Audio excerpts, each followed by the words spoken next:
सुनिए डॉक्टर श्याम सुंदर पराशर जी की यह अनमोल कथा।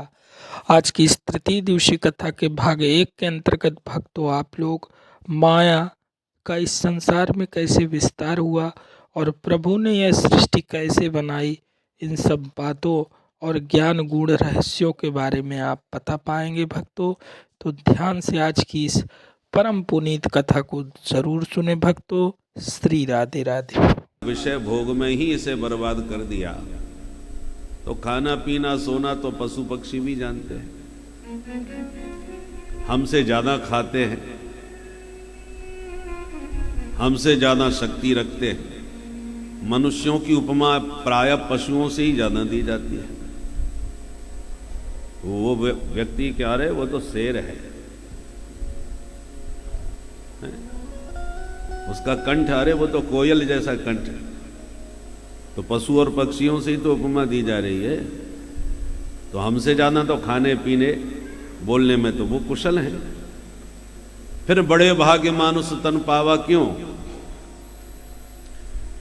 विशेषताएं तो उन पशु पक्षियों में हमसे ज्यादा हैं, पर जो हम पा सकते हैं वो नहीं पा सकते, और वो है केवल भगवत तत्व। भगवत प्राप्ति मनुष्य शरीर से हो सकती है, पशु पक्षी के शरीर से नहीं हो पाएगी। उतना बुद्धि विवेक विधाता ने उनको नहीं दिया।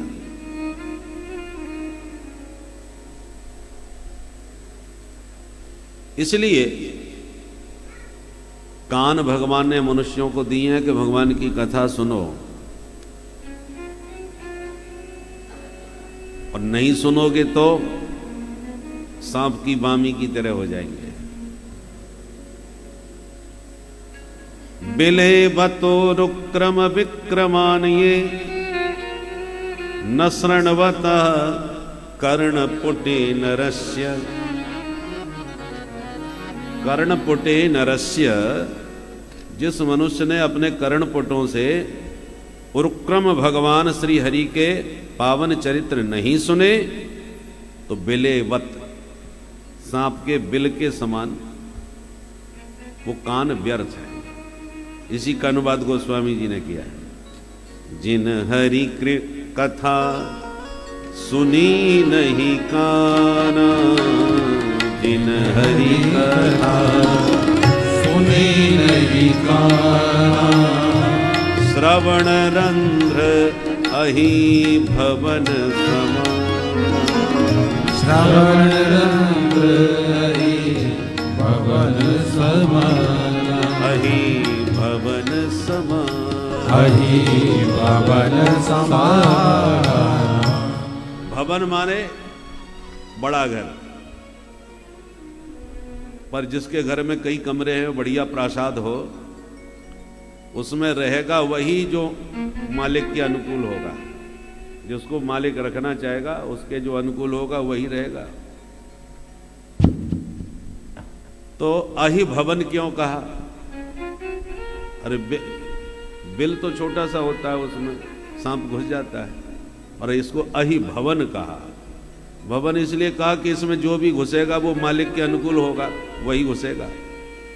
सांप का घर हो, चूहा घुस भी जाए तो बचेगा क्या? उसका आहार बन जाएगा।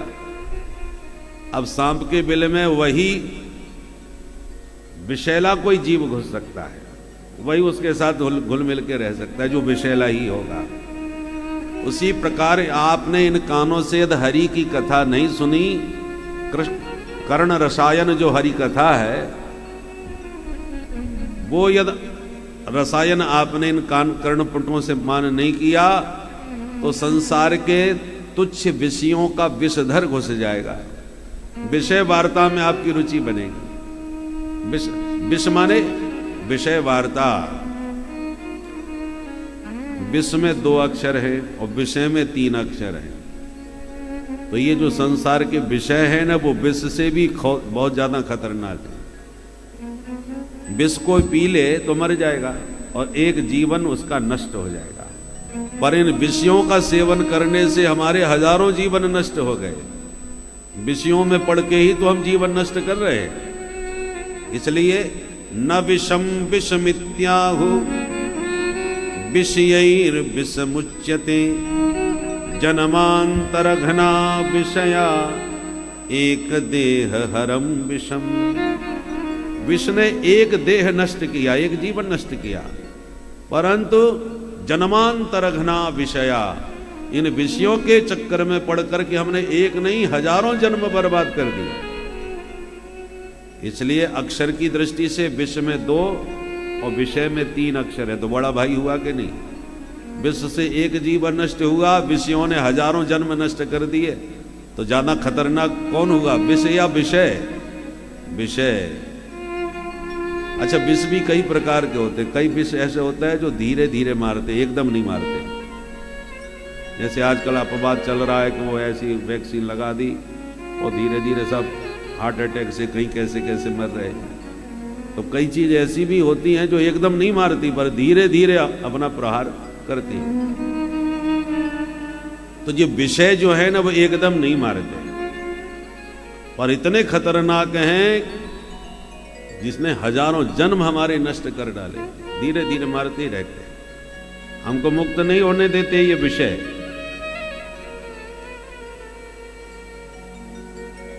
निर्विषय मन होना बड़ा मुश्किल है। ध्यान कब लगेगा भगवान में? जब चित्त में कोई विषय नहीं रह जाएगा, किसी विषय का चिंतन। भागवत में ध्यान की परिभाषा है, ध्यानम निर्विषयम मनः। मन में कोई चिंतन न हो, किसी विषय वस्तु का चिंतन न हो, तो ध्यान लग जाएगा। और हम आंख बंद करते हैं कि विषय चिंतन चालू हो जाता है। इसलिए हजारों जन्म यदि बर्बाद हो गए हैं तो विषयों के कारण बर्बाद हो गए हैं।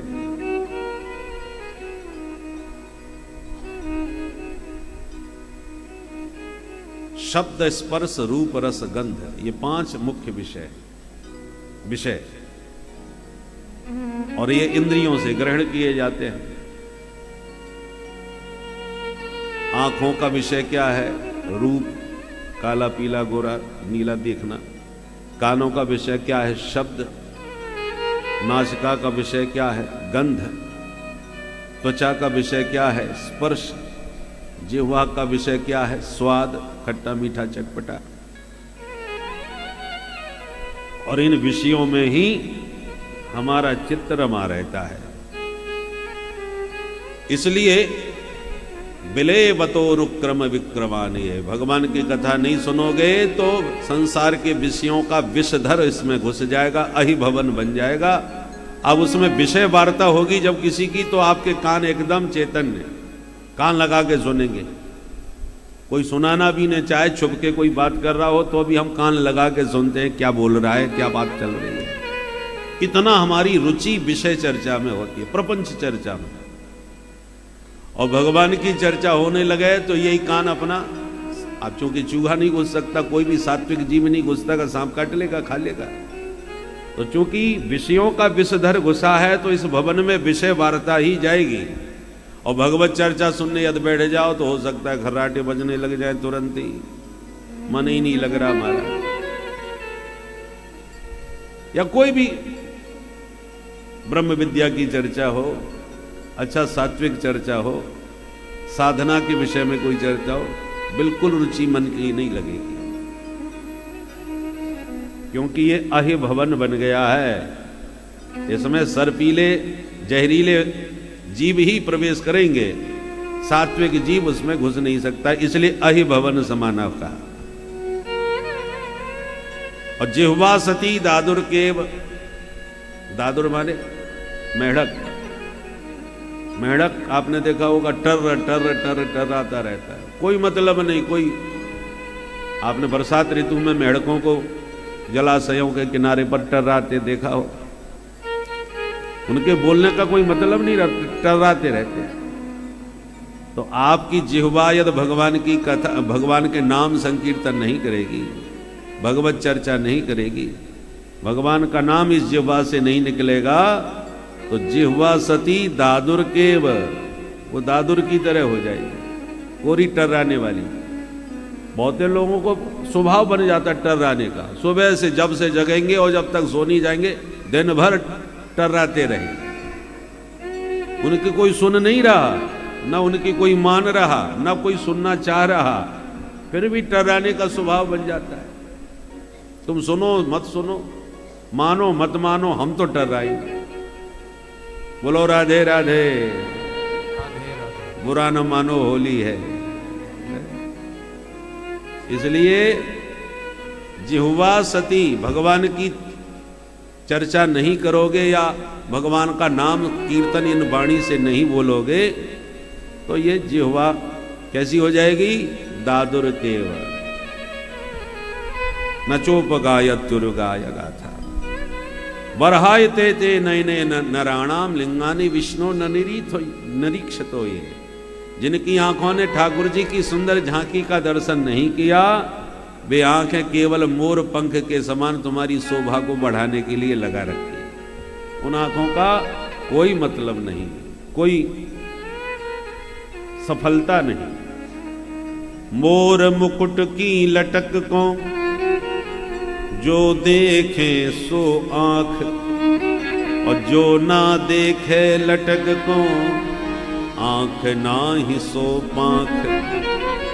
वो आंख आंख नहीं जो ठाकुर जी की सुंदर मोर पक्ष की छटा को न निहारे, वो स्वयं मोर पंख के समान केवल तुम्हारी मुख की शोभा बढ़ा रही है, बाकी उसका फल कुछ नहीं, सफलता कुछ नहीं। गोपियों ने भी यही बात कही, अक्षणवताम फलमिदम। कन्हैया की छवि को जिन आंखों ने देख लिया, आंखों का परम फल यही कृष्ण कन्हैया है, यही झांकी है। अब परीक्षित ने सूत जी श्री सुखदेव महामुनि से प्रश्न किया कि भगवान ये तो बताओ, ये विचित्र संसार भगवान ने बनाया कैसे? तब सुखदेव जी को याद आई कि कथा प्रारंभ हो गई पर ना अभी हमने मंगलाचरण नहीं किया। तो चौथे अध्याय में द्वितीय स्कंध के अब मंगलाचरण कर रहे हैं। यत् कीर्तनम यत् स्मरणम यदीक्षणम यद बंदनम यत् श्रवणम यदर्हणम लोकस्य सद्यो विधुनोति कल्मषम तस्मै सुभद्रा श्रवसे नमो नमः। तपस्विनो दानपरा यशस्विनो मनस्विनो मंत्रविद सुमंगलाः क्षेमं न विन्दन्ति विना यदर्पणम् तस्मै सुभद्रा श्रवसे नमो नमः।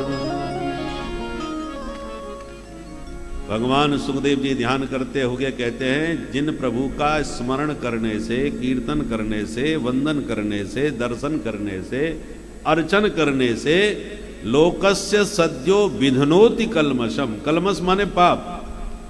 जीव के जितने पाप हैं कल्मष हैं। कल्मष माने कालिमा। ये जितने गड़बड़ घोटाले हैं सब काले रंग से ज्यादा जोड़े जाते हैं। काला बाजारी, काला धन, तो कल्मष, कल्मष का सीधा अर्थ होता है काला। तो जो भी गड़बड़ घोटाला है हमारे चित्त में, कालिमा जो भी किसी प्रकार की भरी है, विधुनोति, वो सारा कल्मष पाप धुल जाता है, साफ हो जाता है। कैसे? भगवान का कीर्तन करने से, दर्शन करने से, अर्चन और वंदन आदि के द्वारा। और दूसरी तरफ तपस्विनो दान परा यशस्विनो, ये बड़े शुभ कर्म है। तपस्या करना, दान करना, यज्ञ करना। आप कितने भी बड़े तेजस्वी, तपस्वी, मनस्वी, मंत्रवेत्ता ऋषि ही क्यों न हो, पर क्षेमम न विन्दन्ति बिना यदर्पणम। जिन प्रभु के चरणों में समर्पण किए बिना क्षेमम न विन्दन्ति, क्षेम माने कल्याण, उस जीव का कभी कल्याण हो ही नहीं सकता, चाहे वो कितना भी बड़ा उच्च कोटि का साधक क्यों न हो। कल्याण तो समर्पण से ही होगा। विश्वामित्र जी जैसा उच्च कोटि का साधक कौन हो सकता है? अपर विधाता, दूसरे ब्रह्मांड की रचना करने में समर्थ थे विश्वामित्र जी महाराज। इतने उच्च कोटि के महात्मा, परंतु बड़े बड़े यज्ञ बाबा ने किए और जब भी यज्ञ करते हैं सुबाहु मारीच सब चौपट कर जाते हैं। यज्ञ करते समय कलावा जब पहनाया जाता है तो कहा जाता है अक्रोध, जब तक आपका धर्मानुष्ठान चले आप बिल्कुल क्रोध न कीजिए, क्रोध करोगे शुभ कर्म सब नष्ट हो जाएगा। तो विश्वामित्र जी में मंत्रों की शक्ति तो थी, राक्षसों को मार सकते थे, भस्म कर सकते थे, पर जब यज्ञ करने बैठते थे तो संकल्प लेते क्रोध नहीं करेंगे। अब क्रोध नहीं करेंगे तो मारेंगे कैसे? वो सब चौपट कर जाते थे, सफल नहीं हुए। जबकि अच्छा, एक सोचने वाली बात है, आप कोई अच्छा काम करो उसमें कोई विघ्न पड़ जाए तो आप किसी न किसी को दोष तो दोगे। सबसे पहले तो लोग दोष देते हैं पंडित जी को। पंडित जी ने न जाने कैसा मुहूर्त निकाला, बताओ, अच्छे भले यज्ञ में ये झंझट हो गया, सारा यज्ञ चौपट हो गया, धरा रह गया, मुहूर्त ठीक थोड़ी था। तो सबसे पहले तो मुहूर्त पर ही, मुहूर्त किसी ब्राह्मण ने ही निकाला होगा तो उनको दोष दिया जाएगा, कैसा मुहूर्त निकाला आपने। और कुछ लोग कहेंगे नहीं नहीं मुहूर्त देखना हमको भी आता है, मुहूर्त में कहीं कोई कमी नहीं है भाई, तो गड़बड़ क्यों हुआ फिर? तो दूसरे लोग कहेंगे हमें तो लगता है इसका पैसा 2 नंबर का होगा, पाप की कमाई इसने लगाई, भगवान ने स्वीकार नहीं किया, विघ्न डाल दिया। तो तीसरे लोग कहेंगे नहीं हम उन्हें जानते हैं, उनका पैसा बहुत ईमानदारी का, बहुत सच्चे सज्जन पुरुष है, पैसे में तो कोई गड़बड़ ही नहीं। तो फिर क्या है? बोले हमें तो इस जगह में ही गड़बड़ लग रही है, भूमि में कुछ गड़बड़ है, ये पवित्र भूमि नहीं है, शुभ भूमि नहीं है, इसलिए गड़बड़ हो गया। कुछ लोग कहेंगे नहीं और तो सब ठीक है, हमें तो लगता है इनकी भावना ठीक नहीं थी, जबरदस्ती कर रहे थे, मन पवित्र नहीं था, शुद्ध मन से नहीं कर रहे, इसलिए गड़बड़ हो गया। माने किसी ना किसी के माथे पर हम टीकरा ठोकरेंगे, दोष तो किसी ना किसी को देंगे। अब जरा सोचिए, विश्वामित्र जैसे संत यज्ञ करें और विघ्न आकर के सब चौपट कर जाएं तो आप किसे दोष दें? कोई कमी है क्या? विश्वामित्र महामुनि ज्ञानी, विश्वामित्र महामुनि ज्ञानी, बसहि विपिन शुभ आश्रम जानी, बसहि विपिन शुभ आश्रम जानी, जह जप जोग यज्ञ मुनि करही, जह जप जोग यज्ञ मुनि करही, अति मारीच सुबाहु ही डरही, अति मारीच सुबाहु ही डरही, सुबाहु ही डरही, सुबाहु ही डरही। विश्वामित्र छोटे मोटे महात्मा नहीं है, महामुनि है, और केवल मुनि मात्र नहीं है, महाज्ञानी है। तो आयोजक में कोई कमी तो है नहीं, महामुनि है, ज्ञानी है, पढ़े लिखे विद्वान है। तो जगह खराब हो सो बात नहीं, बस ही विपिन, जंगल में रहते हैं। और आश्रम कैसा है? बोले शुभ आश्रम, बस ही विपिन शुभ आश्रम जाने। आश्रम भी शुद्ध पवित्र है, एकांत वन में है, तो न तो व्यक्ति में कोई कमी न स्थान में कोई कमी।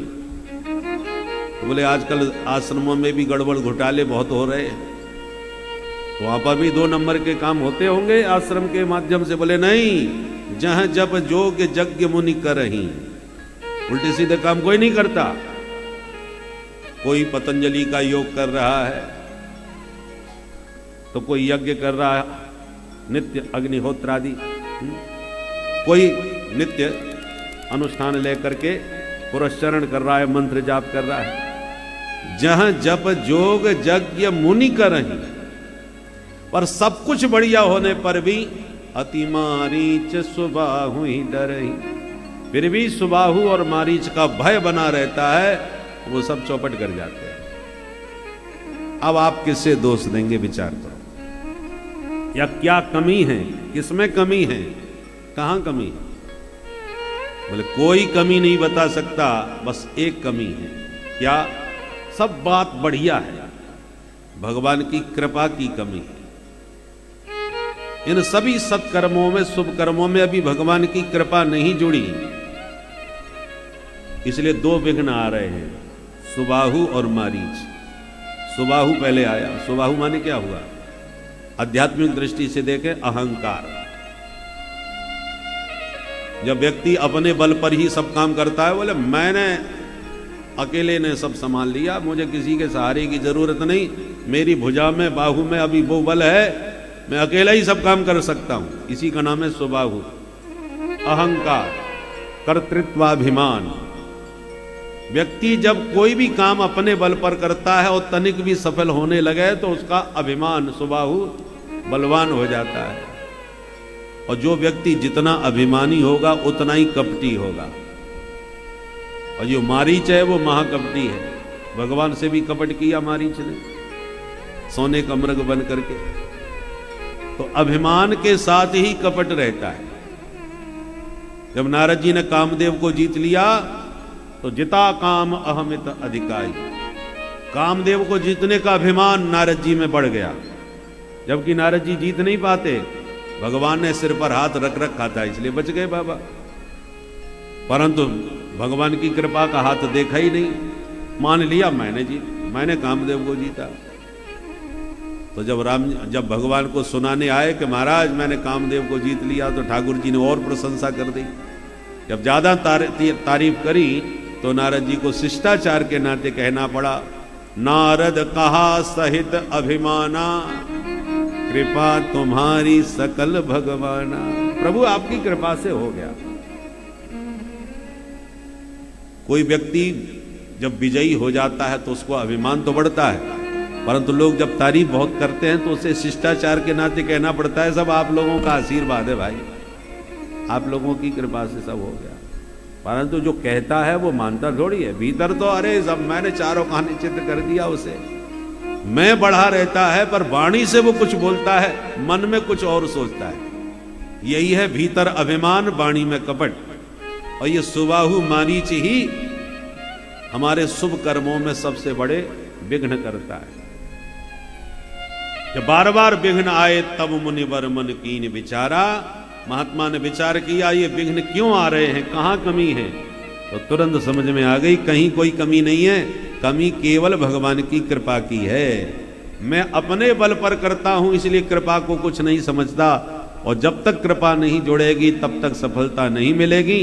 ये विचार करते ही विश्वामित्र जी राम जी को लेने चले गए, और जैसे ही राम जी को लेके आए तो सारे विघ्न अपने आप भागते चले गए। राम जी ने स्वयं कह दिया, प्रातः कहा मुनिसन रघुराई, और निर्भय यज्ञ करो तुम जाई। महाराज जी अब निर्भीक होकर के यज्ञ करो, क्योंकि हम आ गए। तो जहां भगवान की कृपा जुड़ी, बाबा ने अब अपना अभिमान कुछ नहीं रखा। आयुध सर्व समर्पिके, जितने भी उनके पास अस्त्र शस्त्र से राम जी को सौंप दिया, अब तुम ही संभालो, रक्षा की जिम्मेवारी आपकी है। रक्षिष्यति विश्वास, अब राम जी ही रक्षा करेंगे, ऐसा दृढ़ विश्वास जब भक्त को हो जाता है तब भगवान कहते हैं निर्भय यज्ञ करो तुम जाई। अब तुम प्रेम से काम करो, हम खड़े हैं। और फिर विघ्न आए जरूर, पर कोई विघ्न सफल नहीं हो पाए। राम जी ने सारे विघ्न दूर कर दिए। तो केवल बाबा का ही यज्ञ सफल नहीं किया, बाबा जी ने राम जी के माध्यम से और भी अनेक यज्ञ सफल करवाए, अनेक कार्य सफल करवाए। तात्पर्य सिर्फ इतना है, क्षेमं न बिंदन्ति बिना यदर्पणम, तस्मै सुभद्र स्रवसे नमो नमः। जब तक भगवान की कृपा नहीं जुड़ेगी तब तक आप कितने भी उच्च कोटि के साधक बने रहो, जीवन में सफल नहीं होगे। और गलती से सफल हो भी गए कदाचित अपने पुरुषार्थ से, तो अहंकार आपको पकड़ेगा और बड़ी बड़ी ऊंचाई पर पहुंच करके भी आपको फिसलते गिरते देर नहीं लगेगी। प्यार से बोलो जय श्री राधे। जैसे सांप सीढ़ी का खेल होता है ना, बहुत से लोग 90 से भी ऊपर जा करके पट से एक सांप ने काटा और 10 तक नीचे पहुंचा दिया, एकदम ऐन वक्त पर जा करके नीचे गिरे। उसी प्रकार आरुह्य कृच्छेण परम पदम ततः पतन्त्यधोनादियुष्मद् अंग्रहयः। गर्भस्तुति में देवताओं ने कहा है कि प्रभु तथा न ते माधव तावका क्वचित, हे प्रभु जो आपका अवलंब लेकर के साधना में आगे नहीं बढ़ते, वे साधक बहुत कठिनाई के साथ बहुत ऊंचाइयों पर पहुंच भी जाते हैं। आरुह्य कृच्छ्रेण परम पदम, कृच्छ्रेण माने बड़ी कठिनाई के साथ बहुत साधना के शिखर पर पहुंच करके भी पतन्त्यधः अधः पतंती, वो फिसल करके नीचे गिर जाते हैं। इसी का अनुवाद गोस्वामी जी भी करते हैं उत्तरकांड में। जे ज्ञान मान विमत तब अवहरणी भक्ति न आदरी। जे ज्ञान मान विमत तब अवहरणी भक्ति न आदरी। ते पाय सुर दुर्लभ पदादपि परत हम देखत हरि। ते पाय सुर दुर्लभ पदादपि परत हम देखत हरि। परत हम देखत हरि। परत अब देखत रही। बोलो भक्तवत्सल भगवान की जय। राम जी राम राम। पूज्य महाराज श्री बहुत अच्छे रसिक कथावाचक हैं। राम स्नेही संप्रदाय, राम स्नेही संप्रदाय के बहुत सुंदर विद्वान रसिक वक्ता हैं।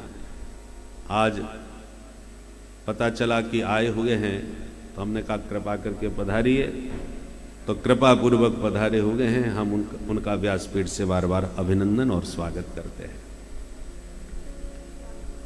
तो मैं निवेदन कर रहा था, अभी रुकेंगे ना हम, जो भगवान के चरणों का आश्रय नहीं लेते वो बड़े ऊंचे ऊंचे शिखर पर पहुंच करके भी पतन्त्यधः, उनका पतन हो जाता है, फिसल जाते हैं, गिर जाते हैं।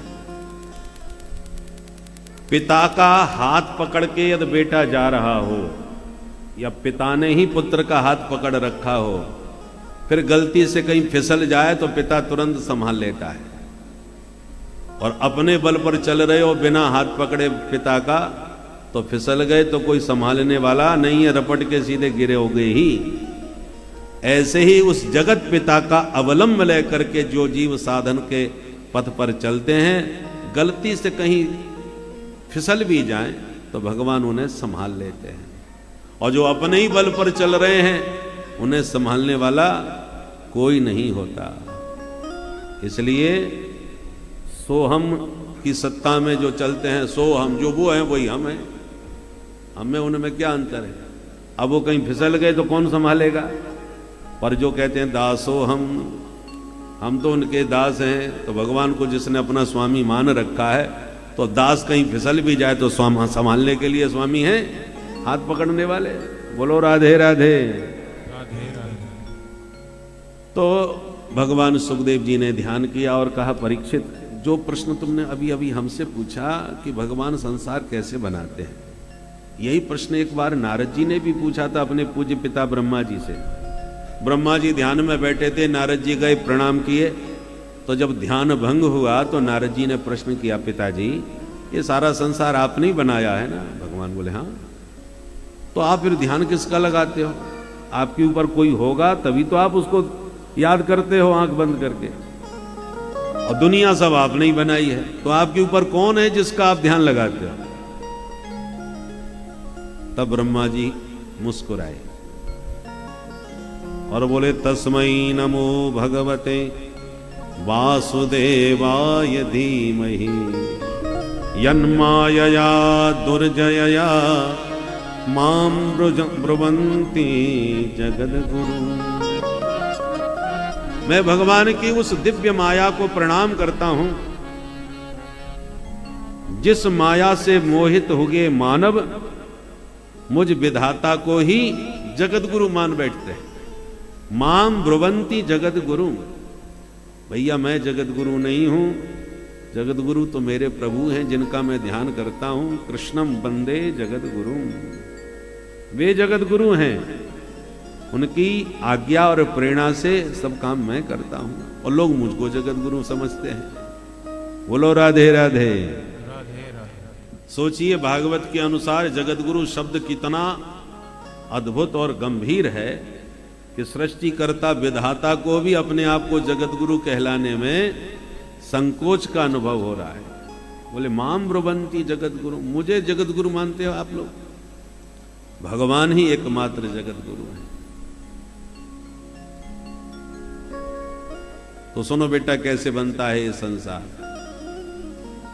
बहुत विस्तार से सृष्टि प्रक्रिया बतलाई। श्री हरि नारायण के नाभि से एक कमल पैदा हुआ, कमल से ब्रह्मा जी को जन्म मिला। ब्रह्मा जी चारों दिशाओं में देखने की इच्छा की है तो चतुर्मुख हो गए, चार तरफ चार मुख हो गए, पर दूर दूर तक केवल जल और वायु के अतिरिक्त तो कुछ नजर ही नहीं आया। तो मन में प्रश्न उठा, को हम कौन हैं? और कुछ समझ में नहीं आया, कोई दिखाई नहीं पड़ा। तो जो कमल था उसी की नाल में घुस गए, नीचे तक गए पर कुछ भी नजर ही नहीं आया। तो वापस फिर वही प्रश्न, को हम? तब उनके कान में दो अक्षर सुनाई पड़े, स्पर्शे सुयत षोडशमेक विंशम। स्पर्श वर्णों में जो 16वां और 1 माने 21वां, 16 और 1। तो स्पर्श वर्ण कौन से हैं? कादयो मां वसाना स्पर्शा। का से मां पर्यंत वर्णाक्षर के 25 वर्ण स्पर्श संज्ञक होते हैं। तो 16वां अक्षर क्या है?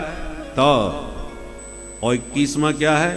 प, अर्थात तप तप, ये 2 अक्षर सुनाई पड़े। और ब्रह्मा जी वहीं तपस्या में बैठ गए, कठोर तप किया दिव्य वर्षों तक। तब भगवान ने दर्शन दिया, अनुग्रह किया और 4 श्लोकों में दिव्य उपदेश दिया। ज्ञानम परम गुह्यम में यद विज्ञान समन्वितम सरहस्यम तदंगम च गृहाण गदितम मया। भगवान कहते हैं ब्रह्मा जी बहुत ध्यान से सुनिए, हम आपको परम गोपनीय ज्ञान प्रदान कर रहे हैं जो विज्ञान समन्वित है, माने अनुभव गम्य है। और 4 श्लोकों में जो उपदेश दिया है ब्रह्मा जी को, इसी को चतुश्लोकी भागवत कहते हैं। आइए मिलकर के इन 4 श्लोकों का गान करें। इसका नित्य 4 श्लोकों का पाठ करना चाहिए, क्योंकि श्रीमद् भागवत के यही 4 बीज हैं। अहमेवा समेवाग्रे नान्यदेयत्सत्परं पश्चादहं यदेतच यो वसेष्येत कृत्रिमं यत्प्रतीयेत अप्रतीयेत चात्मनि तद्वेद्यादात्मनो मायां यथा भासो यथा तमः यथा महान्ति भूतानि भूतेषु चावतेष्वरो प्रविष्टान्यप्रविष्टानि यथा तेषु न तेष्वहम् एतावदेव जिज्ञासया तत्त्वजिज्ञासुनामनः अन्वयव्यतिरेकाभ्या यस्या सर्वत्र सर्वदा सर्वेवासमेवाग्रे नान्यदेयत्सत्परं पश्चादहं यदेतच्च यो वसेष्येत सोऽस्म्यहम् यो वसेष्येत सोऽस्म्यहम् यो वसेष्येत सत सुख हम। बोल भागवत भगवान की। प्रथम श्लोक में तत्व की व्याख्या है, दूसरे श्लोक में माया का स्वरूप समझाया गया है, तीसरे श्लोक में जगत का स्वरूप है, और चौथे श्लोक में बताया कि यही तीन तत्व जानने योग्य हैं। जिसने जान लिया कि आत्म तत्व क्या है, माया का स्वरूप क्या है और जगत का स्वरूप क्या है, माया का स्वरूप, जगत का स्वरूप और आत्म तत्व, आत्मा का स्वरूप, और ये तीन जिसने जान लिया बस उसका आना जाना समाप्त हो गया। भगवान कहते हैं इन तीनों के स्वरूप का ज्ञान रखोगे ब्रह्मा जी तो आप कल्प कल्पांतरों में भी मेरी माया से कभी मोहित नहीं हो सकते। इसलिए आत्म तत्व, माया तत्व और जगत, इन तीनों के विषय में जानने का प्रयास करना चाहिए। श्रीमद् भागवत के 10 लक्षणों का वर्णन किया, सर्ग आदि। तृतीय स्कंद में सर्ग का वर्णन है। बोलो राधे राधे। राधे राधे। सबसे पहले विदुर जी का चरित्र है। विदुर जी महाराज ने धृतराष्ट्र को समझाया कि आपका बेटा नालायक है, इस दुर्योधन के चक्कर में आप राष्ट्र को संकट में मत डालो, निकालना पड़े तो इस दुर्योधन को निकाल दो यहां से, क्योंकि कभी कभी शरीर का कोई अंग घातक रोग से ग्रसित हो जाए, डॉक्टर कहें इसको काटना पड़ेगा तो कटवा देते हैं हम, कम से कम और शरीर तो स्वस्थ रहे। उसी प्रकार पुत्र है आपका, निश्चित रूप से बहुत प्यारा है, परंतु वो प्यारा पुत्र यदि घातक रोग से ग्रसित है और जिसके कारण पूरे राष्ट्र पर संकट आ रहा है तो त्यागो इसको। माया इतनी शक्तिशाली है कि उसने इस संसार में जब अपना विस्तार किया तो सोचिए, जो जीवात्मा कई जन्मों की प्रतीक्षा के बाद उसे अपना मुख्य जन्म मिलता है, मानव जन्म, जिसके लिए शास्त्रों में कहा गया है कि बड़े भाग मानुष तन पावा। इतना दुर्लभ मानव शरीर पाकर भी व्यक्ति मोह माया के जंजाल में इतना फंस जाता है कि वह इस छोटे से क्षण या छोटे समय का ये जो जीवन, मानव जीवन हमें मिला है, इसमें भी वह इतना व्यस्त हो जाता है कि ईश्वर का ध्यान नहीं कर पाता, ईश्वर का भजन नहीं कर पाता, जो मुख्य तत्व है उसकी तरफ वह बढ़ नहीं पाता। इस सब के पीछे माया का सबसे बड़ा हाथ है कि सोचिए, जो हमें सबसे अधिक आवश्यकता जिसकी है, ज़रूरत है, वह हमारे पास होते हुए भी हम उसका उपयोग नहीं कर पा रहे हैं, और इसका सिर्फ और सिर्फ एकमात्र कारण भक्तों माया ही है। माया महा ठगिनी हम जानी भक्तों। श्री राधे राधे। स्वयं धनुर्द्वार निधाय मायाम गतव्यथो याद उर्मानयान। अपने हाथ से ही धनुष्मान सब छोड़ छाड़ करके और त्याग पत्र दे करके विदुर जी महाराज चल दिए। सुखदेव जी कहते हैं विदुर जी नहीं जा रहे, सन्निर्गतः कौरव पुण्य लब्धः। अब तक का किया हुआ कौरवों का सारा पुण्य विदुर के रूप में जा रहा है। विदुर जी धर्मावतार है और युधिष्ठिर जी भी धर्मावतार है, तो एक साथ धर्म के 2 अवतार हुए, युधिष्ठिर और विदुर, और दोनों पक्षों में एक एक धर्म है। युधिष्ठिर हैं पांडवों के पक्ष में धर्म के अवतार, और विदुर जी हैं कौरवों के पक्ष में धर्मावतार। दोनों पक्ष में धर्म है, पर दोनों में अंतर क्या है? पांडव पक्ष के धर्मराज जो भी बोलते हैं सभी एक स्वर में उसका आदर करते हैं, विरोध कोई नहीं करता, और कौरव पक्ष के धर्मावतार विदुर बोलते हैं कोई नहीं सुनता, कोई नहीं मानता। अभी तक किसे केवल सुनते ही नहीं थे, मानते ही नहीं थे, अब तो लात मार के भी निकाल दिए, भगा दिए।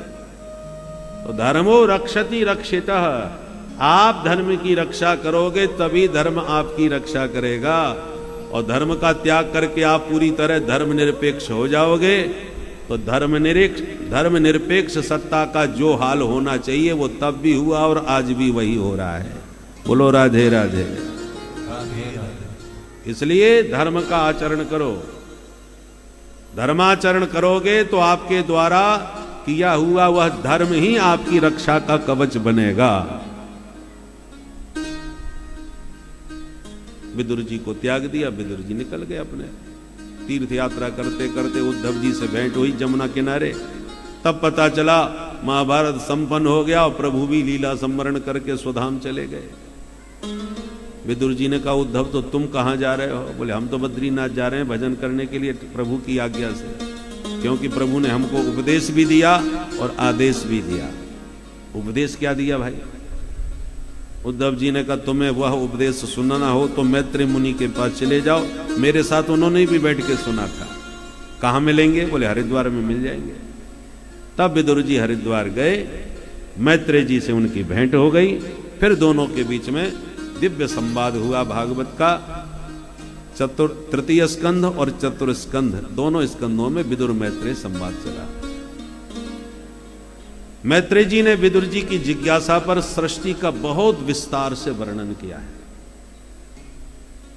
कि जिस समय श्रीमन नारायण के नाभि कमल से ब्रह्मा जी ने प्रकट होकर तपस्या करी और भगवान की आज्ञा से सृष्टि का विस्तार किया, तो सबसे पहले सनक सनंदन सनातन सनत कुमार 4 ऋषि प्रकट किए। चारों से कहा, तुम भी सृष्टि करो, तो चारों ने हाथ हिला दिया, हमको झंझट में नहीं पड़ना, हमको तो हरि भजन करना है। ब्रह्मा जी को क्रोध आ गया, बच्चों ने बात नहीं मानी हमारी, तो उनका कोप ही उनकी भ्रकुटी से बालक बन करके प्रकट हो गया और बालक ने जोर से रोते हुए कहा, मुझे नाम दो, मुझे काम दो। ब्रह्मा जी बोले, तुम रोते बहुत भयंकर हो भाई, तुम्हारा नाम है रुद्र। बोलो रुद्र भगवान की। यही रुद्र भगवान शंकर हैं। और बोले, नाम तो दे दिया, अब काम भी तो बताओ। बोले, काम तो इस समय एक ही है, सृष्टि विस्तार का। तुम करोगे? बोले, हाँ बिल्कुल कर देंगे, करके दिखाओ जरा। तो बोले, बाबा ने भूत प्रेत डाकिनी पिशाचनी तमाम पैदा कर डाली। ब्रह्मा जी बोले, बस हो गई सृष्टि भैया, तुम शांति से भजन ही करो। तो बोले, बाबा भजन में मस्त, और ब्रह्मा जी बेचारे व्यस्त। अब क्या करें? अब की बार ब्रह्मा जी ने 10 ऋषियों को प्रकट किया, मरीचि, अत्रि, अंगिरा, पुलस्त, पुलह, क्रतु, भृगु, वशिष्ठ, दक्ष और देवर्षि नारद। वाणी से सरस्वती, छाया से कर्दम ऋषि, ये सब संकल्प के साथ ब्रह्मा जी ने प्रकट किए। और अब की बार ब्रह्मा जी ने वाम अंग से कन्या, दक्षिणांग से पुरुष को जन्म दिया, नाम रखा मनु शतरूपा, और कहा, तुम दोनों मिलकर के अब मैथुन सृष्टि का विस्तार करो। तो स्त्री पुरुष के संयोग से जो सृष्टि का शुभारंभ हुआ वो मनु शतरूपा से हुआ। तो हम सब मनु की संतान होने के नाते मानव कहे जाते हैं, मनुष्य कहे जाते हैं, क्योंकि मनु के पुत्र हैं। इसलिए जो भी लोग मनु महाराज को गाली देते हैं और कहते हैं तुम लोग मनुवादी हो, उन्हें स्वयं विचार करना चाहिए कि वो किसकी आबादी है। हम तो मनुवादी हैं, क्योंकि हम मनुष्य हैं, मनु के पुत्र हैं, इसलिए मनुष्य हैं।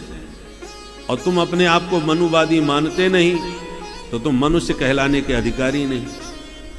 तो उनसे पूछना चाहिए, तुमसे क्या कहा जाए भाई, क्योंकि मनुष्य कहने पर तो तुम भी मनुवादी कहलाओगे।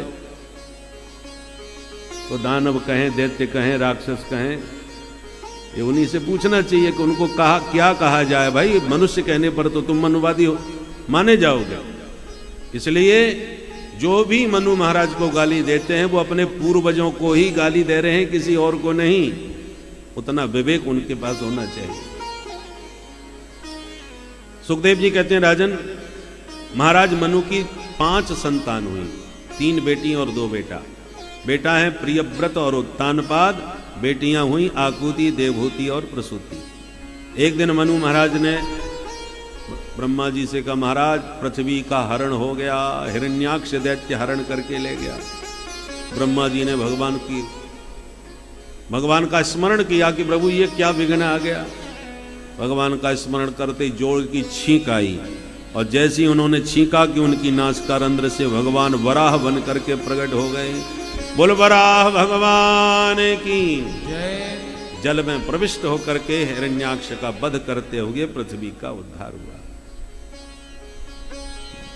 विदुर जी ने पूछा, ये हिरण्याक्ष कहां से आ गया महाराज, ये कौन था? मैत्रेय जी कहते हैं, विदुर जी एक बार सूर्यास्त के समय कश्यप जी संध्या बंदन कर रहे थे और उनकी पत्नी दिति ने उनसे रति याचना करी। कश्यप जी ने बहुत समझाया, देवी शाम के वक्त 4 काम बिल्कुल नहीं करने चाहिए। आहारम मैथुनम निद्राम स्वाध्याय च विशेषतः। जो स्त्री शाम को गर्भ धारण करती है उसके दुष्ट संतान पैदा होती है। पर कश्यप जी के बहुत समझाने पर भी दीदी को समझ में बात नहीं आई, तो कश्यप जी ने पत्नी का मनोरथ पूर्ण किया। पर कामज ज्वर जब शांत हो गया दीदी का, तो बाद में पछतावा हुआ कि स्वामी आज हमसे बहुत बड़ी भूल हो गई। कश्यप जी ने कहा, भूल हुई है तो परिणाम भोगने को तैयार रहो। क्या परिणाम होगा? बोले, देवी तुमने सूर्यास्त के समय गर्भ धारण किया है, इसलिए 2 आतंकवादी पैदा होंगे तुम्हारी गर्भ से, धरती को हिला के रख देंगे। तो डर गए। महाराज गलती हो गई, कुछ माफ तो करो। बोले, अच्छा तुमने पश्चाताप किया है अपने इस कर्म का, तो जाओ, बेटा तो नालायक होंगे दोनों, और पोता बहुत बढ़िया हो जाएगा, क्योंकि तुमसे गलती तो हुई है पर उसका पश्चाताप भी तुम्हारे मन में है। तो पुत्र कितने भी दुष्ट सही, पर पौत्र बढ़िया होगा। तो दिति ने पहले तो 100 वर्षों तक बच्चों को जन्म ही नहीं दिया। 100 साल के बाद 2 दैत्य पैदा हुए, नाम जिनका हुआ हिरण्याक्ष और हिरण्यकश्यपु। आज भगवान ने हिरण्याक्ष का उद्धार कर दिया। बोल बरा भगवान की। अब सृष्टि का विस्तार हुआ तो सबसे पहले बेटियों के वंश की बात करी कि जो मझली बेटी थी देवहूति, उनका विवाह कर्दम मुनि के साथ में हुआ। कर्दम जी ने कामक विमान में बैठा करके अपनी पत्नी के समस्त मनोरथ पूर्ण किए, दिव्य सुख भोगे, समय पा करके 9 बेटियों को जन्म दिया और 10वीं संतति के रूप में साक्षात भगवान कपिल रूप में प्रकट हो गए। बोल कपिल भगवान की। भगवान का अवतार सिद्धेश्वर कपिल रूप में हुआ है, तो ब्रह्मा जी स्वयं दर्शनार्थ आए। तो उनके जो 10 ऋषि पुत्र थे, उन्होंने कहा, पिताजी हमें भी ले चलो, हम दर्शन करें हमें। बोले चलो। तो 10वें नंबर के थे सबसे छोटे नारद जी। नारद जी बचपन से घुमक्कड़ थे, कहीं घूमने निकल गए। बाकी 9 ऋषि साथ में आए, कपिल भगवान के दर्शन पाए। वापिस लौटने लगे तो करदम जी ने ब्रह्मा जी से निवेदन किया, सरकार मेरे घर में 9 बेटी, आपके साथ में 9 बेटा, बढ़िया जोड़ा बनेगा, ना आपको बहू ढूंढनी पड़ेगी ना हमको दमाद। बोले सुभस्य शीघ्रम, बहुत बढ़िया विचार है। तो करदम जी ने अपनी 9 बेटियों का विवाह ब्रह्मा जी के उन 9 ऋषि पुत्रों से कर दिया। सबसे बड़ी बेटी कला देवी, जिनका विवाह हुआ मरीचि मुनि से। दूसरी अरुंधति, जिनका विवाह हुआ वशिष्ठ जी से। तीसरी अनसुईया, जिनका विवाह हुआ अत्रि मुनि से। ख्याति का विवाह भृगु जी से। शांति का विवाह अथर्वण जी से। क्रिया का विवाह क्रतु ऋषि से। हाविर्भू का विवाह पुलस्त ऋषि से। ऐसे सब बेटियों का विवाह करके विदा कर दिया। और करदम जी बोले, सुनो देवी जी, बेटियां ससुराल गई और बेटा तुम्हें मिल गया, घर की जिम्मेवारी पूरी, अब चले भजन करने के लिए। और शिक्षा दी ब्राह्मणों को। संसार में कितनी भी अनुकूलता क्यों न हो, और ब्राह्मण का शरीर मिला है तो चतुर्थ चरण में पूरी तरह भजन में लग जाना चाहिए। बोलो राधे राधे। ब्राह्मणस्य ही देहोयम क्षुद्र कामाय नेष्यते। ब्राह्मण का शरीर तुच्छ विषयों में बर्बाद करने के लिए नहीं मिला है। प्रीत्यानंद सुखाय च, उस अनंत ब्रह्मानंद की प्राप्ति के लिए विप्रदेह मिला है। इसलिए इसको केवल विषयों में ही पूरी तरह बर्बाद न होने दिया जाए। करदम जी के जीवन में कोई कमी नहीं। कामक विमान है, देवहूति जैसी पत्नी है, कपिल जैसा बेटा, और अनसुईया अरुंधति जैसी बेटी, और भृगु वशिष्ठ जैसे दामाद। किसी पक्ष से कोई कमी है क्या? ससुराल में देखो, मनु शत्रुपा जैसे सम्राट, उनके सास ससुर, हर पक्ष से मामला जोरदार। पर इसके बाद में भी सब कुछ छोड़ करके चले गए। इसको कहते हैं वैराग्य। होय न विषय विराग, भवन बसतबा चौथ पर। वैराग्य उसे नहीं कहते कि घर में भाई खटपट चल बाबा के मठ पर, जो लड़ाई झगड़ा हुआ, मूड खराब हुआ, बोले चले वृंदावन में वहीं भजन करेंगे, अब आना ही नहीं है यहाँ पर। और जैसे ही ट्रेन में बैठने के लिए स्टेशन पर पहुंचे कि पप्पू की याद आएगी। मेरा पोता मेरे साथ में ही सोता खाता, उसके बिना तो मेरा मन नहीं लगने वाला। लौट के वापिस हो आए गए, कहो पिताजी हो या वृंदावन? नालायक, तेरी तो सूरत भी देखना नहीं चाहता, मैं चला ही जाता सच में, वो तो मुझे पोते की याद आ गई इसलिए लौट आया। इसको कहते हैं मरकट बैराग्य।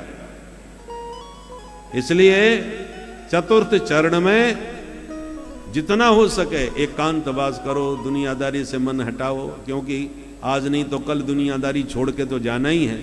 जब जाना है तो छोड़ने का अभ्यास बनाओ। अभ्यास नहीं होगा तो अंतकाले महादुखम, अंतकाल में बहुत कष्ट होगा। मरने का कोई कष्ट नहीं होता, मृत्यु और निद्रा का एक रूप है। सो गए और मर गए बराबर। तो क्या सोने में कष्ट हुआ किसी को? किसी को नहीं होता। नींद ना आवे तो नींद की गोली और खाते हैं कि बढ़िया नींद आ जाए। तो नींद कितनी प्यारी चीज है। और मृत्यु को कहते हैं चिर निद्रा, सोते उसमें भी हैं आंख बंद करके। पर दोनों में अंतर क्या है? रात की निद्रा में हम सोते हैं तो हमें पता है कि सवेरे जगेंगे, और जगते ही जो संसार में सबको भुला देते हैं, छोड़ देते हैं। सुसुप्ति अवस्था में जागने के बाद शरीर, संसार, परिवार, व्यापार सब मिल जाता है, कोई कष्ट नहीं। पर मौत की नींद जब सोते हैं तो आंख बंद करते ही शरीर भी छूट गया, परिवार भी छूट गया, व्यापार भी छूट गया, एक झटके में सारा संसार छूट गया।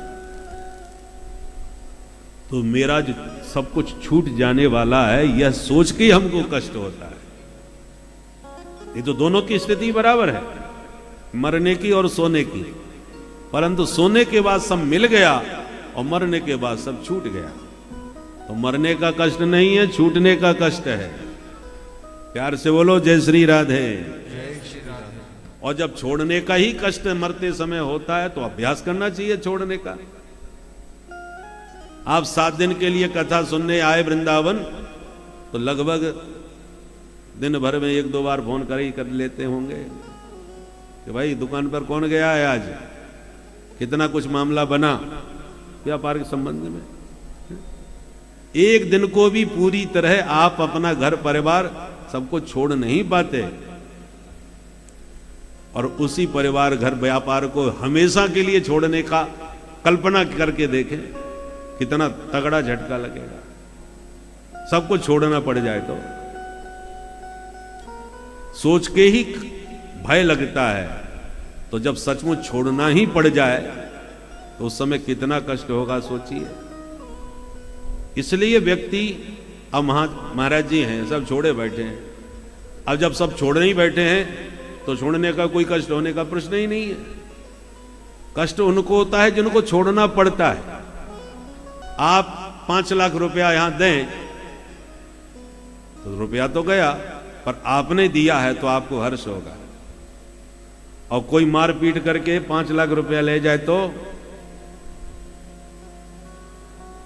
5 दिन तक तो नींद नहीं आएगी ठीक से।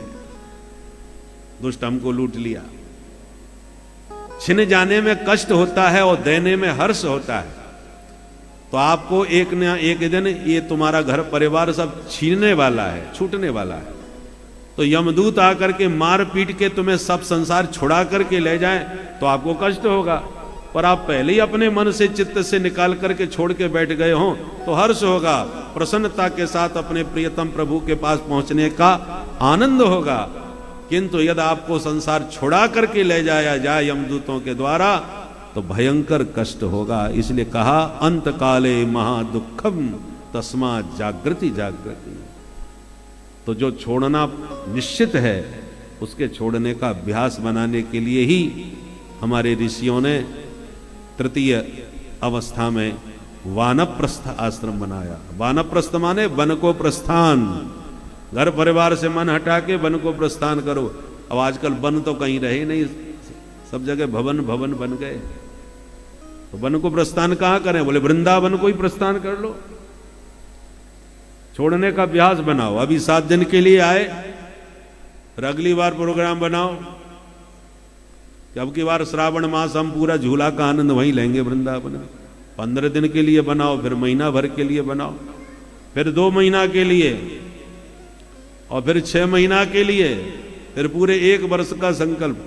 ऐसे करते करते जब छोड़ने का अभ्यास बन जाएगा तो आपके बिना आपके परिवार को रहना आ जाएगा, आपको अपने परिवार के बिना रहना आ जाएगा। और जब रहने का अभ्यास बन गया तो कब कैसे सब छूट गया पता ही नहीं चलेगा। और तुम कह करके आओ बोल हम तो बाबा बन करके जा रहे हैं, अब हमें दुनिया में कभी आना नहीं, किसी से मतलब नहीं, तो रोना धोना होगा और कोई जाने भी नहीं देगा। तब हम प्रपंच खड़े हो जाएंगे, बाबूजी क्या गलती हो गई जो छोड़ के जा रहे हो, आपके बिना तो घर सूना हो जाएगा, तमाम उपद्रव खड़े हो जाएंगे। इसलिए ये कह के मत आओ कि हम बाबा बन के जा रहे हैं, कोई ना कोई बहाना लेके आओ कि कथा सुनने जा रहे हैं। कौन मना करेगा भाई, 7 दिन की, चलो तो आप तो रिटायर्ड हो गए हो, कथा सुनने आओ, क्या परेशानी। फिर 15 दिन और 1 महीने के लिए भी जाओगे तो भी कोई मना नहीं करेगा। फिर धीरे धीरे उनको अभ्यास हो जाएगा, पर न तुम्हें उनकी जरूरत रह जाएगी न उन्हें तुम्हारी जरूरत रह जाएगी। आराम से आप ऐसे धीरे धीरे विवेक पूर्वक। इसलिए प्रहलाद जी ने कहा गृह मंद कूपम वनम गतो यद हरिमाश्रयेत। घर के अंधकूप से निकलना इतना सरल नहीं है, विवेक पूर्वक होशियारी से निकलोगे तो ही निकल पाओगे। और व्यक्ति जब वैराग्य का मन बनाता है तो 11वें स्कंद में भगवान ने उद्धव को कहा है विप्रश्य वै संन्यसतमः देवो दारादि रूपेण विघ्नम कुर्वन्ति। जब कोई प्राणी संन्यास लेकर के ब्रह्म विद्या की प्राप्ति में, भगवत आराधन में घर छोड़ के निकलना चाहता है तो ये देवता लोगों को बड़ा बुरा लगता है। देवताओं को बुरा क्यों लगता है कि अभी ये हमको पूजता है, देवी देवता हम लोग पूजते हैं। और जब व्यक्ति सन्यासी बन जाता है तो दंडक ग्रहण मात्रेण नरो नारायणो भवेत्, वो नारायण स्वरूप हो जाता है। और सन्यास लेते ही वह ब्राह्मण साक्षात नारायण स्वरूप होता है, जिसकी देवता भी वंदना करने लगते हैं, देवता भी उसको प्रणाम करते हैं। तो अब तक अभी हम देवताओं को प्रणाम करते थे, अब देवताओं को हमें प्रणाम करना पड़ेगा तो उन्हें बुरा नहीं लगेगा आगे, ये तो हमसे भी आगे निकल गया भाई। बोलो राधे राधे। राधे राधे। अब कोई आरक्षण का अवलंब लेकर के 90 साल वालों को पीछे धकेल के और -40 वाले ऊपर पहुंच जाएं तो मूड खराब नहीं होगा कि बताओ हम इतनी मेहनत करके पढ़े लिखे और कुछ भी नहीं कर पाए, और ये देखो अंगूठा छाप होकर के भी कहां कहां पहुंच रहे। उसी प्रकार देवताओं को भी बहुत बुरा लगता है जब हम लोग संन्यास दीक्षा लेते हैं, ये तो हमारा भी पूज्य बनने जा रहा है। तो क्या करते हैं, विघ्न डालते हैं। क्या क्या विघ्न डालते हैं, देवो दारादि रूपण, डायरेक्ट तो नहीं आते, कोई पुत्र में प्रविष्ट होकर के, कोई पत्नी में प्रविष्ट होकर के विघ्न डालेगा। पत्नी आकर के रोएगी, चिल्लाएगी, बिलबिलाएगी, अरे आप चले जाएंगे, मैं तो प्राणनाथ है, मैं तो अनाथ हो जाऊंगी, मैं फिर मेरे यहाँ क्या इज्जत रह जाएगी। और बेटा रोता हुआ आएगा कि पिताजी क्या भूल हो गई जो आप हमें छोड़ के जा रहे हो। तो स्त्री पुत्रादिकों के रूप में देवता ही विघ्न डालते हैं ताकि ये हमारा पूज्य न बन जाए। ऐसा भागवत में भगवान ने कहा है। इन विघ्नों से बचना इतना सरल नहीं है, संन्यास लेना इतना सहज नहीं होता। इसलिए विवेक पूर्वक वैराग्य ग्रहण करना चाहिए। श्री करदम जी छोड़ छाड़ के चले गए। अब घर में केवल 2 सदस्य रह गए। बेटियां ससुराल गईं, बेटा ध्यान में और पतिदेव तपस्या में। करदम जी तपस्या में चले गए, कपिल भगवान तो सिद्धेश्वर ध्यान मग्न रहते थे। अब अकेली रह गई देवहूति मां, और माताओं को कोई बातचीत करने वाला न मिले तो आधी बीमार तो वैसे ही हो जाती है। बोलो राधे राधे। तो देवहूति मां उदास, कोई कल तक 9 बेटियां थीं तो खूब चहल और बढ़िया चहल पहल बनी रहती थी।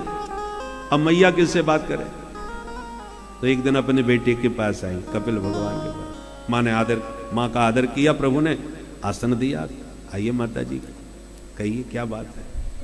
बोले बेटा एक बात पूछना चाहती है, पूछिए।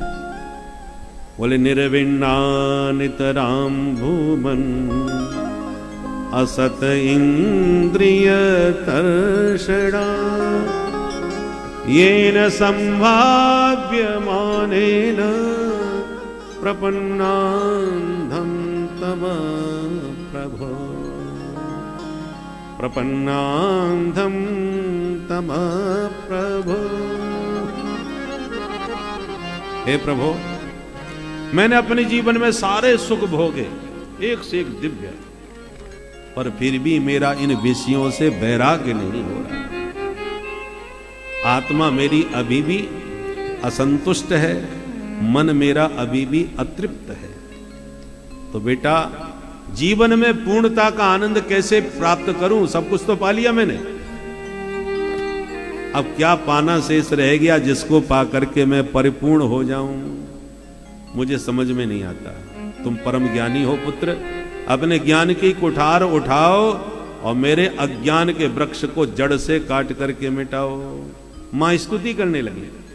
तम त्वागताहं शरणं शरण्यं, तम त्वागताहं शरणं शरण्यं, तम त्वागताहं शरणं शरण्यं, तम त्वागताहं शरणं शरण्यं, स्वभृत्य संसार तरो कुठारं, स्वभृत्य संसार तरो कुठारं, जिज्ञासयाहं प्रकृते पुरुषस्य, जिज्ञासयाहं प्रकृते पुरुषस्य, नमामि सद्धर्मविदां वरेण्यं, नमामि सद्धर्मविदां वरेण्यं, तं त्वागताहं शरणं शरण्यं, तं त्वागताहं शरणं शरण्यं, शरणं शरण्यं, शरणं शरण्यं। भगवान कपिल कहते हैं, माता जी आज मैं आपको अध्यात्म योग का उपदेश देता हूं, ध्यान से सुनो। हमारा जो मन है यही बंधन और मुक्ति का मूल कारण है। गुणेषु सक्तम बंधाय रतम्बा पुंसी मुक्तये। मन जब विषयों का चिंतन करता है तो आपको संसार में बांध देता है, ये बंधन का कारण है। और मन जब भगवत चिंतन करने लगता है तो यही मन मुक्ति का साधन भी बन जाता है। जैसे ताले की चाबी एक ही होती है, इधर घुमा दिया तो ताला बंद, उल्टा घुमा दिया तो ताला खुल गया। और बांधने वाली और खोलने वाली चाबी तो एक ही है। ऐसे हमारा जो मन है यही बंधन और मुक्ति का कारण है।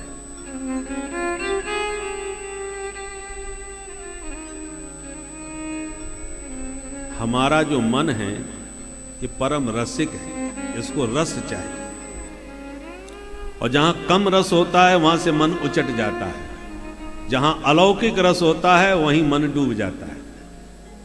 बहुत ध्यान से सुनिए। संसार के जितने भी विषय हैं उनमें इतनी दिव्यता नहीं है जो आपके मन को डुबा सके। रसगुल्ला में बड़ा रस होता है भाई, बड़ा स्वादिष्ट होता है, नाम लेते मुंह में पानी आ जाए। परंतु कितना खाओगे? एक खा लिया, दो खा लिया, चार खा लिया, बस। अचार के बाद में दो और किसी ने जबरदस्ती परोस के खिला दिए तो वही रसगुल्ला जिसका नाम सुन के मुंह में पानी आ रहा था अब देखने से भी घृणा हो गई। अरे भैया अब उठा लो, सामने से ले जाओ, खाने की छोड़ो, अब देख भी नहीं सकते। वही रसीला रसगुल्ला अब देखने का मन नहीं होता। समस्त संसार के विषयों का यही हाल है।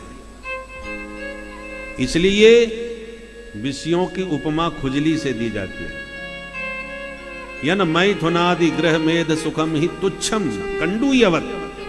संस्कृत में खुजली का नाम है कंडूय। खुजली है तो बीमारी ही, और खुजलाने में बड़ा आनंद देती है।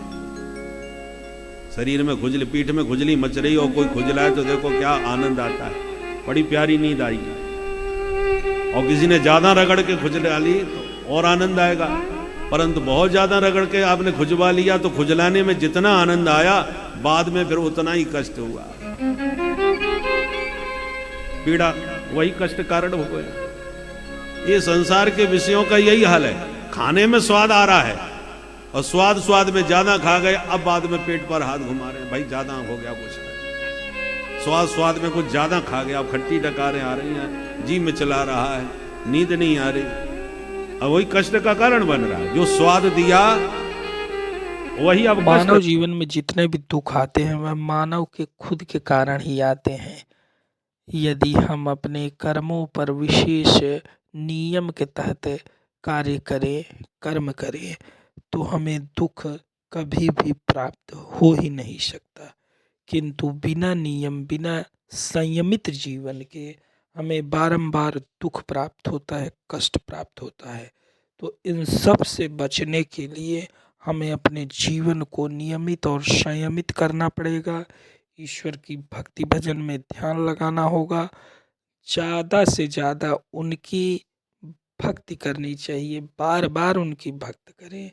अगर आपकी कोई इच्छा नहीं पूर्ण हो रही है तो इसका तात्पर्य ये है कि आपकी भक्ति में कोई कमी है, ना कि भगवान में। इसीलिए आप फिर तन मन धन से फिर भक्ति में जुट जाएं, जिससे आपकी इच्छा अवश्य ही पूर्ण होगी और प्रभु की तरफ आपका यह बढ़ाव, यह झुकाव आपके परलोक के उद्धार का भी कारण बनेगा। इस लोक में भी उद्धार और परलोक में भी उद्धार, दोनों लोकों में उद्धार आपको सिर्फ और सिर्फ भगवत भक्ति के द्वारा ही प्राप्त होगी।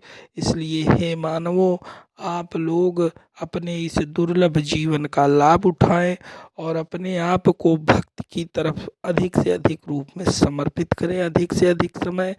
यही मानव जीवन का भक्तों अंतिम लक्ष्य है। श्री राधे राधे। नहीं हुए, इसलिए अपना सुंदर बदन दिखा करके इनके नेत्रों को सफल कर दो, क्योंकि अभी तक असत जगत को देखते रहे, अब सच्चिदानंद विग्रह को देखेंगे तब नेत्र सफल हो जाएंगे। इसलिए करौ सफल सबके नयन, सुंदर बदन दिखाए।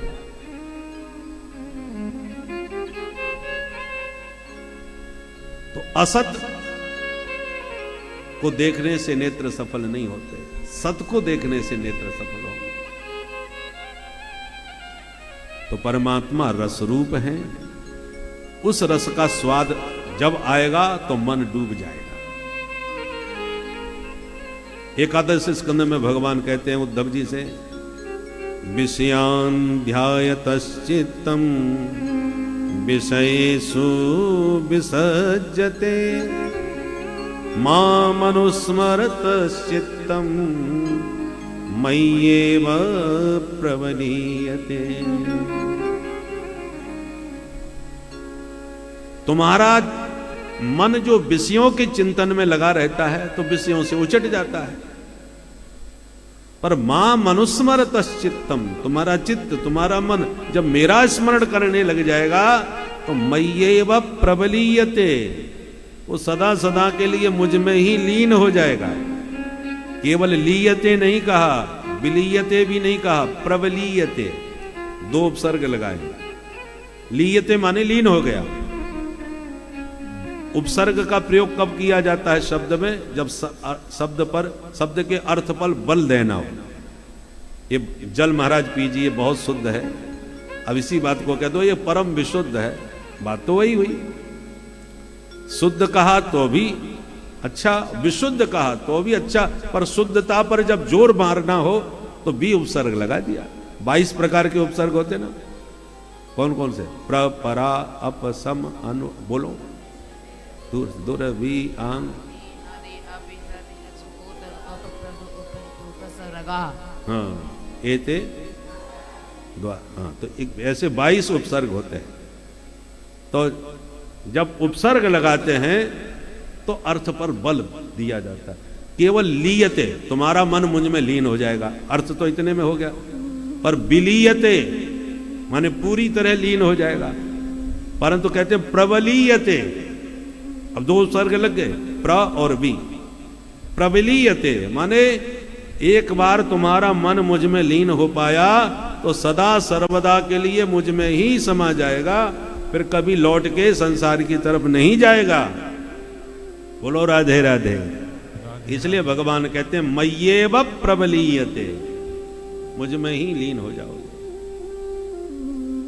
परंतु इतनी जल्दी मन लगता थोड़ी है ठाकुर जी में, और लग गया तो फिर निकलने वाला नहीं। एक छोटे बच्चे को जिसके हाथ में 100 का नोट है और वो नोट पहचानने लगा, यदि पहचानने लगा है नोट को, तो आप 500 का पकड़ा करके तो 100 का ले सकते हो, और 50 रुपया दे के 100 लेना चाहो तो नहीं ले पाओगे, और न पहचानता हो तो धोखा खा जाएगा। पुराना नोट यदि 100 का है और आपने 50 का कड़क नोट पकड़ा दिया तो हो सकता है वो आकर्षित हो जाए, उसमें अदला बदली कर ले। बाकी पहचानने वाला तो ये मूर्खता नहीं करेगा। उसी प्रकार रस की परख जिसको हो जाती है, वह एक बार उस परम रस को चख ले तो फिर संसार के रस सब फीके पड़ जाते हैं। एक सज्जन बेर खिला रहे थे, बड़ा स्वादिष्ट बेर थे, जो खाता वही कहता भाई इतने मीठे बेर नहीं खाए आज तक। तो बार बार जो खावे वो बेर को सराहे। पर संत जी को खिलाया तो बोले कि भाई हमारा तो मुख खराब, मुंह ही खराब हो गया इसको खाकर। खिलाने वाले ने कहा मेरे बेर की सभी प्रशंसा कर रहे हैं, इतने मीठे बेर, इतने मीठे बेर, आपका मुंह खराब क्यों हो गया महाराज?